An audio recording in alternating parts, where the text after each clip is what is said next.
What's good, y'all? Thanks for hopping in the car with Christian Addiction Recovery. Yeah, it's hard for me to say all my words because I lost a lot of my teeth when I was doing drugs. Okay, there I said it. So if you ever hear me saying weird words, it's because not all my D's and B's come out the right way. I know that's a weird intro, but hey, this is keeping it real. And this is an episode I'm just going to throw in every once in a while. And I just want you to know that, hey, we all have struggles and we all have bad days. I come up and say all these things about how great my life is, and my life is great, but I still have stressful days. Like today, I have been struggling to do this video. Really. I don't know where my head's been at. I just have been distracted. I've tried to find every single reason to not do the work that I know I need to be doing. But you guys probably don't deal with that. I'm probably the only one that has a hard time focusing on my work, right? But here's the thing, when you're trying to transform your life into something great where you are content and happy, you're going to have to push through some tough times and you're going to have to do some things that you don't want to do. One of the things that has helped me more than anything in my transformation is gaining confidence by completing tasks. So when I first started my recovery, I had just a few tasks that I knew I was going to do every day, and that was going to the beach and taking a long walk, and I was that was my whole goal. And I highly suggest when you're first starting your recovery, you don't overload yourself with too much. Us addicts are really good at just switching our addiction to something else. And yes, some people's brains work differently, but the key is to finding balance in your life and acceptance where you're at.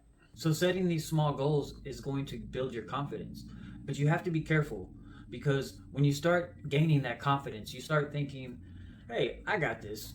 I was thinking about it earlier today. It's kind of like we got to have God have the wheel of our car, right? If you're hopping in the car with Christian Addiction Recovery, God's the driver. That's how we do it around here. But as I said, when you start building this confidence, you start thinking, okay, hey, God, let me drive for a little while. And I was thinking about the gas pedal and the accelerator as our confidence. So when God has the wheel, we start gaining a little confidence. We start going a little faster through life. We got a little more strut to our step, you know? So then when we grab the wheel, sometimes God will just let you, all right, you go for it. And because of your momentum and you're going so fast, you hit that ditch really quick. And since this is keeping it real, I'll go ahead and tell you a story. When I first got out of rehab, I started drinking a little bit.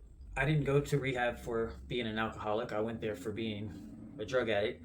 So I guess I kind of convinced myself that, hey, I could still drink a little bit. And that was me grabbing the wheel and saying, hey, God, hey, I got this.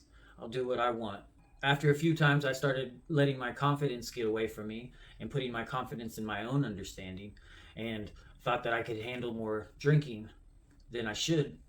And God introduced three gentlemen into my life that gave me a nice beating that reminded me that I needed to not drink anymore. My cousin was in town, and this is the cousin that when I was 16 at her wedding, I snuck a bottle of tequila and I got way too drunk and went and passed out on her waterbed and threw up all over that room because it was a waterbed and it was tequila. And so luckily, she still loves me. As a matter of fact, she came down and visited me after I got out of rehab. And this is the night that I caught my beating. I took her out and I was having fun with my cousin, and I was like, hey, this is the party. This is kind of like how they do in the Bible. They're just having a good time. I'm just having a good time. And I got blackout drunk. I've never been blackout drunk before, but I got blackout drunk that night. I'm not saying this to boast because you see this right here? That's a scar from that night. And it is right in the middle of my forehead and it messes with my faces and everything. So I got a nice little notch there. God was reminding me, hey, you're done with that life. Remember, this is the life you want. This is where happiness and peace is. I'm trying to give you the desires of your heart. So stop messing around. And so I hadn't drank since then, and I haven't smoked cigarettes. I quit smoking cigarettes shortly after that. I'm still vaping. I'm going to be 100%. This is keeping it real. As a matter of fact,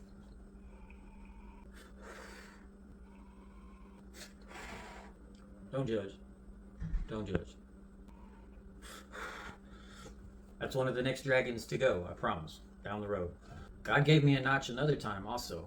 When I started to come to, when I was about in my first week of rehab and all the drugs started to wear off, I was looking in the mirror and I was noticing my my cheeks shrunk in a little bit there, and they've never filled back out.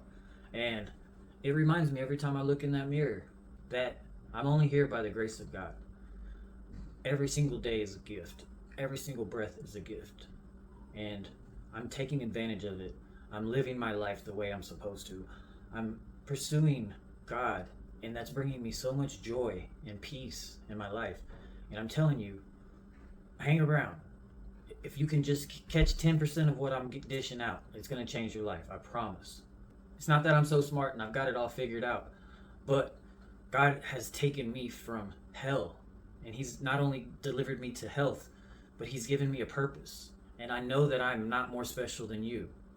And I know that if God can do it for me, then He can do it for you. I promise. It's going to take work, okay? This is not easy what I do. My flesh does not want to do it. My flesh does not want to do gratitude journals or meditating or praying or any of that stuff. My flesh does not. But luckily, I have the Spirit of God inside of me, and He saved my soul, and He can do the same for you. So remember, we all slip up. You're going to slip up. But the thing is, the difference between living a sober life and living in recovery is when you're living a sober life, you're just trying to not do the drugs. And when you're living in recovery, you're trying to pursue a good life. And as you pursue that good life, the wanting of the drugs disappears because you're finding healing inside. No one becomes an addict because it feels that good to get high. People that become addicts are dealing with deep pain inside. And when they find that substance that actually gives them a semblance of happiness, that's why they go all in. It's not because they're just trying to have that much fun. It's because they're dealing with a different pain. And I'm not about making excuses, but I am about finding the reasons for behavior. Because it's when you can find the reasons for your behavior that you can actually start doing something about it. There are a lot more people dealing with trauma than they would like to admit. And that's okay. They're still living their life. But there's so much more available. And the way you find that so much more is by going through your pain and going through your storm. Many of us that deal with depression and addiction, we're trying to avoid the storm of our life. We're trying to avoid this great pain. And the way to find peace and contentment is by addressing that storm and moving through it with Christ by your side.